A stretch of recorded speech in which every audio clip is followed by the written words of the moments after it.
मचाई तोरा ढोरी पर सटक सुन गन गन गन देखी चिकन सामान मोतिहारी के जवान मारी दम दम दम दाना दम दम देखी चिकन सामान मोतिहारी के जवान मारी दम दम दम दाना दम दम मोतिहारी के जवान मारी दम दम दम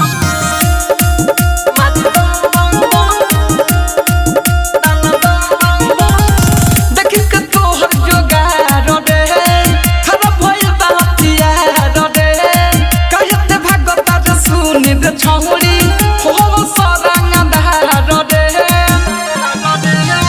देखी के तोहर जोगार रे खराब भइल बा हथियार रे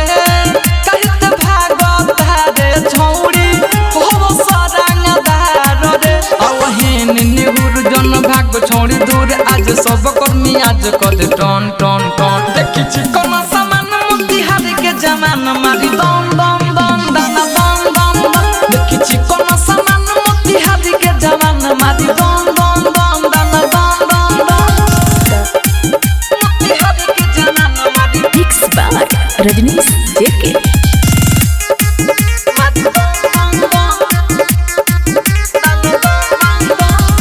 लोकता चोली के पटिया रे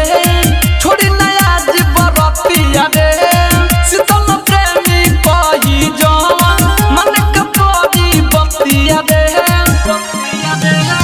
लोकता चोली के पटिया रे